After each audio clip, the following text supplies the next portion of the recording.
北朝鮮で最も恐ろしい人物は誰でしょうか。核のボタンを握る金正恩でしょうか。いいえ、違います。平壌の幹部たちが本当に震え上がる存在は別にいます。たった一つの眼差しで人の命を絶つ女。平壌の死神、キム・ヨジョンです。ようこそ、編集局長の源です。北朝鮮の高位幹部たちは彼女をこう呼びます。平壌の死神と。一度でも彼女に目をつけられたら終わりです。一族すべてが滅ぼされます。しかし皮肉なことに、この絶大な権力者に致命的な弱点が一つあります。兄がいなくなる瞬間、彼女の権力も共に消えるということ。今日は北朝鮮権力の最も暗い闇の中へ踏み込んでみましょう。キム・ヨジョン、かつて南北首脳会談の際、世界中のメディアは彼女を北朝鮮のナンバー2と呼びました。しかし、それは半分だけ正しい表現です。正確に言えば、キム・ヨジョンはナンバー2ではありません。彼女は金正恩の分身なのです。金正恩が多忙に国税を切り盛りする間、キム・ヨジョンは朝鮮ならではの繊細な視点で周囲の人物を観察しています。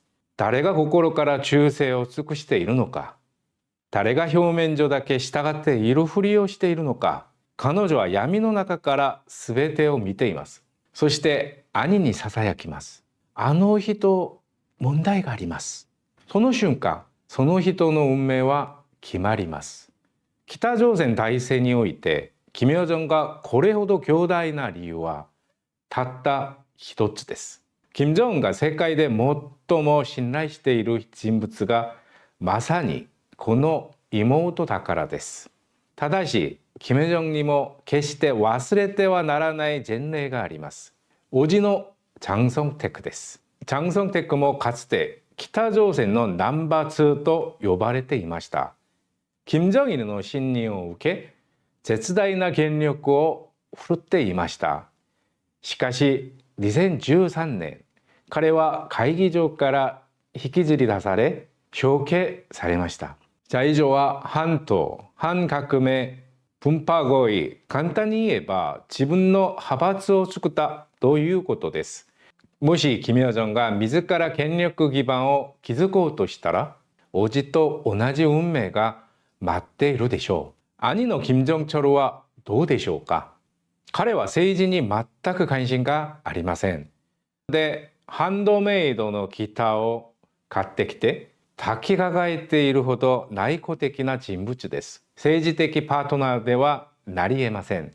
一方、キム・ヨジョンは違います。彼女は現実、政治を楽しんでいます。金正恩が明け方5時に就寝するまで、キム・ヨジョンは兄と共にあらゆることを議論します。国税の細部まで共有する唯一の人物なのです。しかし、カメラのフレーム外で捉えられた彼女の本当の姿は衝撃的なほど献身的です。2019年、ハノイでの米朝首脳会談を覚えていますか。金正恩が列車から降りてタバコに火をつけると、キム・ヨジョンは両手でクリスタルの灰皿をささき持ち、小走りで兄の後を追いかけました。北朝鮮内では想像すらできない最高位層、白頭ゲットの公主が兄のタバコの灰を受ける地上の役割をしていたのです。起点でミスが出そうになれば、彼女は青ざめで駆け回ります。金正恩が座る前に椅子を拭き、ペンを渡す前にインクがちゃんと出るか試し書きするのも全てキム・ヨジョンの役目です。外では死神として君臨しながら、兄の前では灰皿を持つ妹に過ぎないという奇妙な二面性。これこそがキム・ヨジョンの権力の危うさを示す決定的な場面です。北朝鮮労働党で最も恐れられている組織が2つあります。1つ目は組織指導部です。ここはすべての幹部の一挙手一投足を監視しています。誰が何を言ったかまで記録します。2つ目は宣伝先導部です。指導者の偉大さを作り上げ、歴史を書き、労働新聞と朝鮮中央通信を管轄します。興味深い点があります。キム・ヨジョンは宣伝先導部の所属です。組織指導部には関与できません。それにもかかわらず、彼女が絶大な権力を行使できる理由はただ一つ。金正恩の直系血族だからです。キム・ヨジョンの台南、台北談話を見たことがありますか？外交的な主事など一切ありません。荒々しく、時には下品ですらあります。なぜ誰もこれを修正しないのでしょうか？修正できないからです。担当幹部が恐る恐る言います。副部長同士、この表現は少し和らげた方が。キム・ヨジョンが冷たく睨みます。その幹部は二度とそんなことを言い出せなくなります。キム・ヨジョンが最終チェックをすればそのまま発表されます。誰も修正を求める勇気がありません。彼女の口はまさに毒舌の機関銃です。覚えていますか？韓国のムン・ジェイン元大統領に浴びせたあの侮辱的な言葉の数々を、茹でた牛の頭でも大笑いする話だとか、怯えた犬ほどやかましく吠えるといった表現。一国の首脳に対してチンピラが使うような言葉を公式談話に叩き込みました。これは完全に計算されたものです。金正恩が良い警官役で穏やかに振る舞うとき、キム・ヨジョンは悪い警官となって狂ったように噛みつくのです。兄の手を血で汚さないために自ら進んで狂犬となって吠え続ける。これこそがキム・ヨジョンが引き受けた悪役の本質です。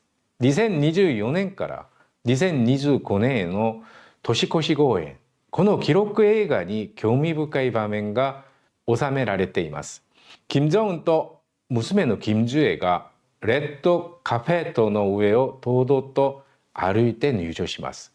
指導者の意見そのものです。同じ映画でキム・ヨジョンはどう同情するんでしょうか？幼い息子と娘の手を引いて忙しそうにかけていく姿が 1.5 秒から2秒ほど画面に映るだけです。この短い場面が全てを物語っています。指導者の例は金正恩と金樹英です。キム・ヨジョンはどれほど最側近であってもその例には入れないのです。もっと興味深い場面があります。チェリョンヘ、조영원、チェソニといった北朝鮮指導部が移動する場面で、キム・ヨジョンがどこにいるかご存知ですか？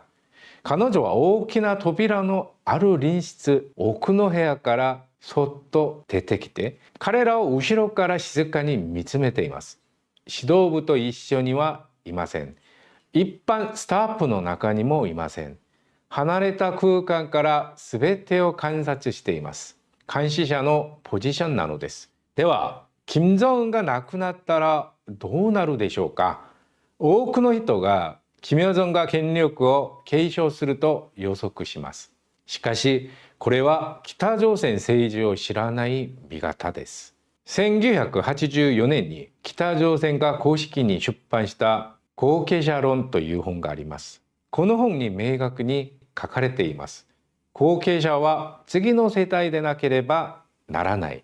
新しい世代を代表しなければならないと。北朝鮮の有名なスローガン、革命は代を継いで忠誠を尽くすものだにあるように、代を継がなければなりません。キム・ヨジョンは金正恩と同じ世代です。北朝鮮の論理に従えば、彼女は絶対に後継者になれません。